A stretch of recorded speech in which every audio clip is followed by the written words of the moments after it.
Hello, hello, hello. I'm Biker Gang. Your main man, the real Bill Real. Folks, I don't know if y'all can hear it or not. There are sirens in the background, and there's a helicopter flying over my house right now. You guys may be wondering, Bill, what are you talking about? I'm gonna let the cat out the bag. As y'all know from my previous videos, that my favorite NFL team are the Tampa Bay Buccaneers. But something that you guys have not known is that I reside in Seminole Heights. Yeah, Seminole Heights, Tampa. In fact, just about 2 blocks from the latest shooting that happened on November 14th of this year. That's right, I'm talking about the Seminole Heights murders.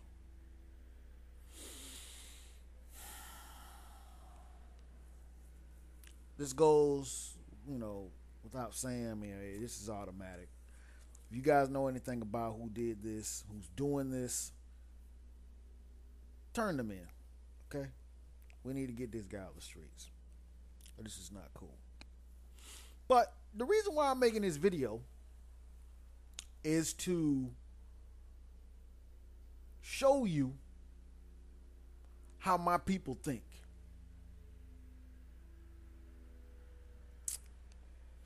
You see, the Tampa Police Department have turned up their intensity after now the fourth person has lost their life to this murderer in the same fashion. Okay, nighttime, even though this was done in the morning time before the sun came up, it's nighttime every time somebody's shot and they're close to a bus stop. All right,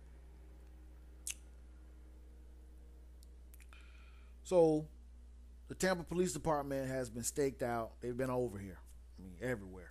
Okay, FBI, ATF, fire, tobacco, army, you name it, they're all over here. Okay, you see them, all kinds of vehicles around here.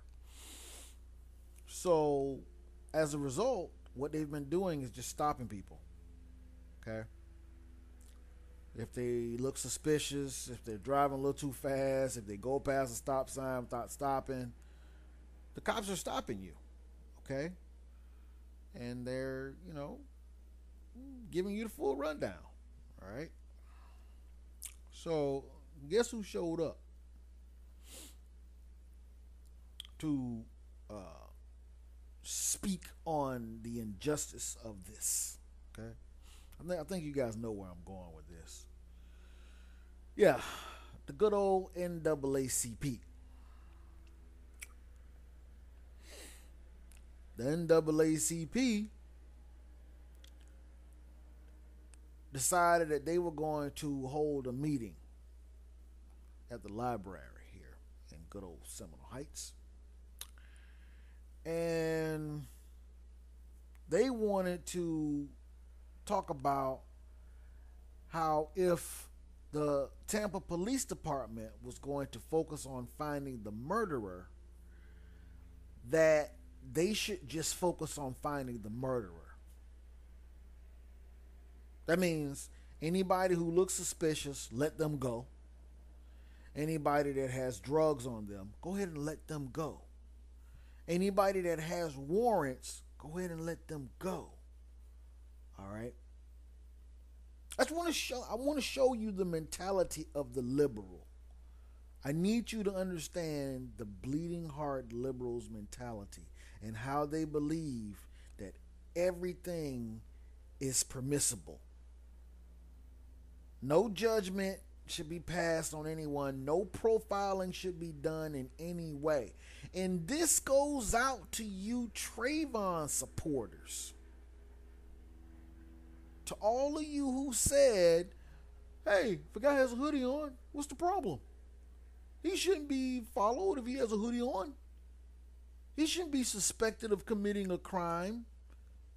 I'm pretty sure by now all of you guys have had an opportunity to take a look at the video of the person that they are now calling a suspect. And every one of the videos that they've been able to capture, I think it's like 3 or 4 videos, the guy has on what? A hoodie. So you can see what he looks like. Okay? So the NAACP, they pulled up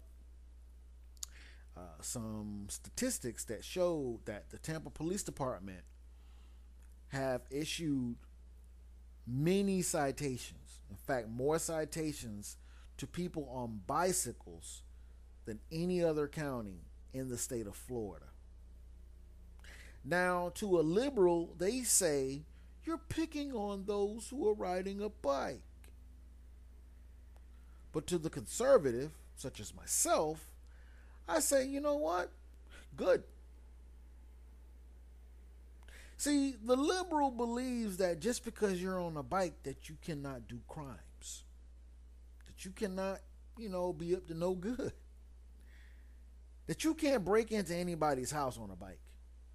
That you can't have burglary tools in your book bag. You can't have cocaine in your book bag. You cannot sell pounds of marijuana pedaling up and down the streets, going undetected. You can't do that. See, that's how simple-minded the liberal is. So the chief met with the NAACP, which I wouldn't even met with him. I would have said, look, this is police business. I'm going to holler at you later. You go on and go to a talk show and you talk to them. But I got lives to protect. Okay? And if it means that I'm going to follow every person that I think might be a suspect until I get this guy, that's what I'm going to do. Then, hey, who is the president of the NAACP or any other organization or bleeding heart, freaking, liberal group to come against that police chief who has the responsibility of taking this guy off the streets? Okay? But yes, they're saying that there are too many stops now. Yeah, the Trayvon supporters, the thug apologists, they're saying that there's too many black people that's being stopped. Okay? We have a vague description of what the shooter looks like. And with the way that these shootings have happened, it's pretty good common sense to say that the guy probably lives around here. He probably knows the neighborhood. He probably knows the alleys. He's probably familiar with the abandoned houses. It's probably. So the liberal says you got to wait until you can catch him red-handed. Mind you that Ted Bundy was caught from a routine traffic stop. Yeah, Ted Bundy, the notorious Ted Bundy that was freaking abducting women, raping them, and, bludgeoning them to death. That's how they caught him. A taillight was out. But the liberal says to you, no, don't follow anybody that's suspicious. If a taillight is out, let him keep going. If he's black, he gets a pass. You don't question him. He's black. He's been through too much. He's been suspected too much. Let him go. Mind you now that they've already identified this guy as being a light-skinned black guy. Yeah. So the police, according to the NAACP, the police is supposed to let all light-skinned black guys just go. All pecan brown guys just go. All guys that may have, dreads or may, The guy has a hoodie on, so you don't really know what he looks like.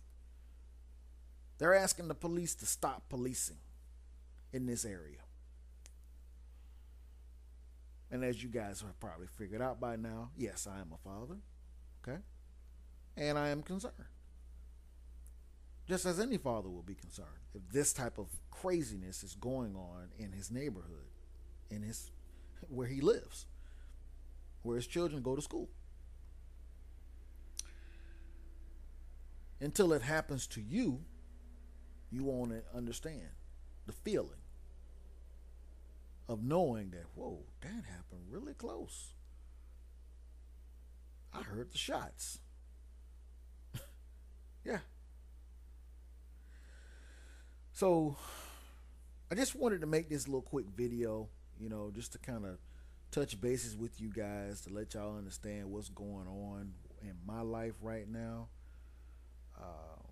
To let you know it's real right now. I'm expecting that, this guy's going to be caught, soon. Just heard a bunch of sirens going off at the beginning of this video. I don't hear them anymore now. They may have run down on the guy, most likely. I got the helicopter going right now. Usually the helicopter's not flying around unless they are looking for somebody. So that's a good thing. But it's absolutely ridiculous what's going on, man. Absolutely ridiculous that you have somebody questioning a police investigation where 4 people have lost their lives, where there's been very little evidence. Okay? It's like you have to ask the NAACP or anybody else that's trying to defend these murders, how many people have to die before you start suspecting people and start questioning people and start pulling them over and start doing some searches? How many people got to die? But that's your Trayvon supporters. That's what a Trayvon supporter believes. What's wrong? He's doing what he wants to do. Leave him alone. Until it happens to them. And then they want the police to protect them. These same people that protest the police. Police brutality, police brutality. Folks, that's my video for today. Just pray for us. I'll talk to you later. Peace.